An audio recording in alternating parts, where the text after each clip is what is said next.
Bueno, vamos a comenzar.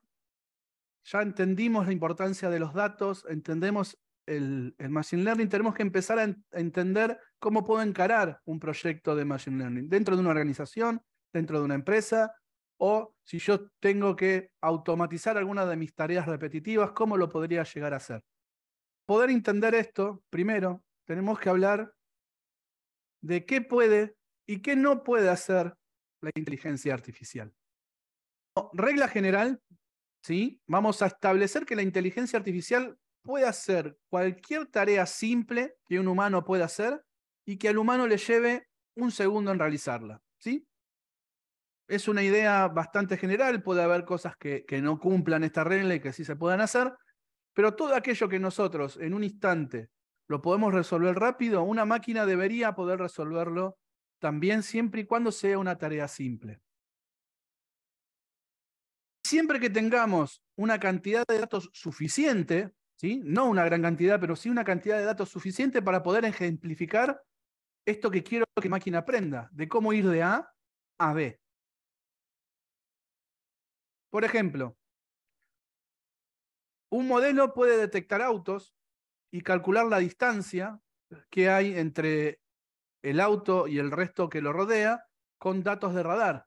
Entonces yo puedo hacer que mi modelo detecte dónde está el auto y con los datos del radar poder tener la distancia. Y en base a eso decida cómo ir manejándose en forma autónoma. Eso lo puede hacer un modelo de inteligencia artificial. Podemos generar respuestas de soporte al usuario, por ejemplo. Si yo alimento un modelo con un montón de mails, ¿sí? Y obtengo las preguntas más frecuentes que me están haciendo las personas, yo puedo automatizar una respuesta con ese entrenamiento. Entonces puedo implementar un modelo que responda como si fuese una persona a esa respuesta que está recibiendo.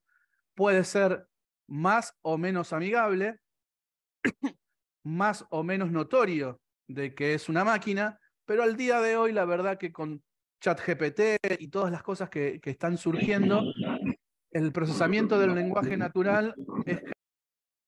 Ahora, por otro lado, vamos a ver lo que no puede hacer una inteligencia artificial por sí sola. Supongamos que tenemos esta imagen, ¿sí? Que si nosotros como persona la vemos, sabemos que es alguien que nos está dando la señal de alto, que no debemos continuar. Tenemos esta otra, que puede ser para detener un vehículo, detener el colectivo, un taxi. O esta otra, que estoy indicando que estoy en bicicleta y lo que voy a hacer es girar a la izquierda. Nosotros como humanos esto lo podemos entender porque entendemos el contexto, según la vestimenta, según las cosas que hay en la escena. Una inteligencia artificial por sí sola, no, lo único que va a poder detectar es que hay una persona con la mano levantada. ¿Qué significa y cuál es ese contexto de eso? Es muy difícil, ¿sí?, de que la máquina lo aprenda, salvo que yo tenga una cantidad muy considerable de imágenes y le esté indicando que en ese contexto y con ese tipo de posición de la mano, el significado es tal, ¿sí? Para la máquina lo que va a detectar es una persona que levanta la mano. No entiende el contexto de qué es lo que está haciendo. Una inteligencia artificial, por ejemplo, no puede dar un diagnóstico médico, por ejemplo, de si hay pulmonía o no hay pulmonía, a no ser que lo hayamos entrenado con miles de imágenes indicándole esto es pulmonía y que sepa detectar ese patrón que indica en la imagen que es una pulmonía. Un humano, ¿sí?, luego de haber estudiado, de una sola vez ve la imagen y ya reconoce ese patrón. Lo mismo deberemos hacer para que la inteligencia artificial lo entienda.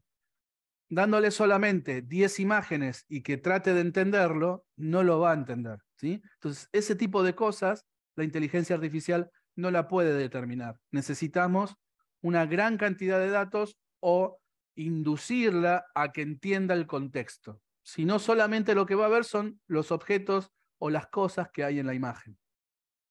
Todo ese significado extra se lo tenemos que ir dando nosotros.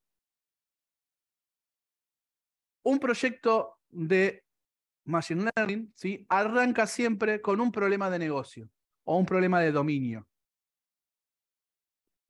el cual queremos resolver. Entonces, lo primero que tenemos que hacer es formular ese problema. ¿Cuál es el problema? ¿Qué es lo que estoy queriendo resolver? ¿Sí? ¿Para qué voy a utilizar este modelo? ¿Cuál es el objetivo que quiero alcanzar?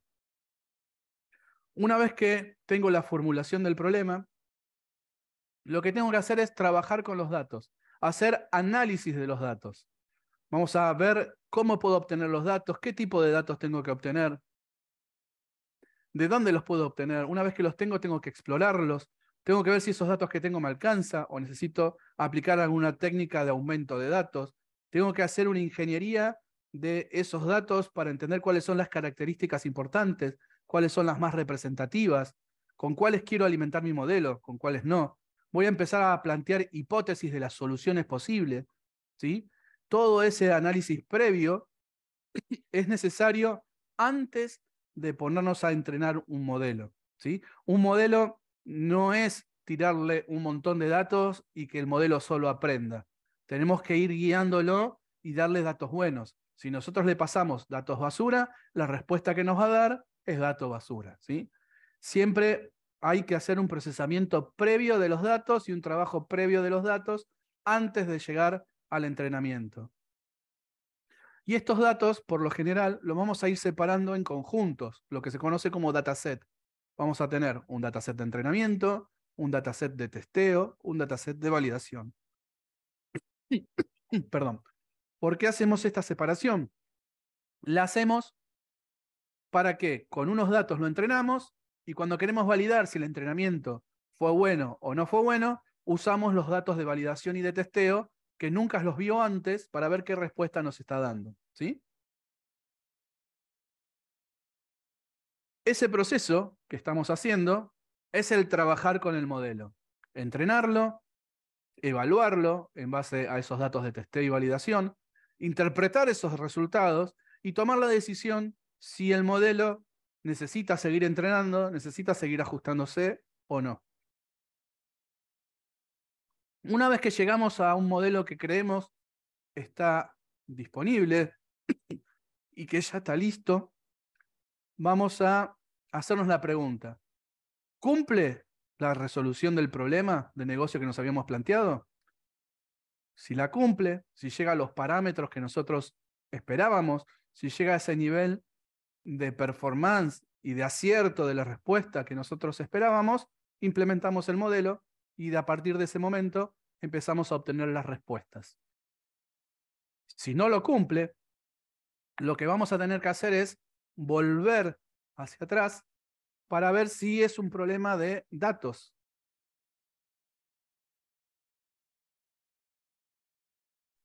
Si es un problema de datos, si es que me faltó datos, si es que tengo que cambiar la arquitectura de ese modelo o cómo lo estuve entrenando, ¿sí?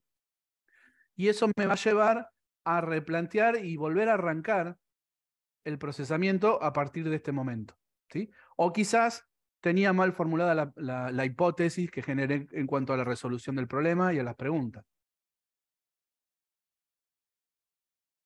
Y una vez que tenemos el modelo ya en producción y que está ejecutándose y funcionando, es muy probable que surjan datos nuevos o que el modelo en algún momento falle por algún motivo, con lo cual tenemos que estudiarlo. Entonces, eso va a llevar a qué?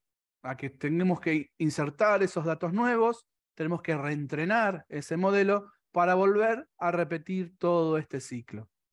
Cualquier proyecto de Machine Learning, de inteligencia artificial, va a pasar por estas 4 etapas y va a ser un modelo cíclico, ¿sí? Va a ser algo que vamos a repetir constantemente y va a estar en continua evolución, donde vamos a tener el problema, vamos a trabajar con los datos, vamos a implementar el modelo y vamos a ir evaluando la respuesta que nos va dando.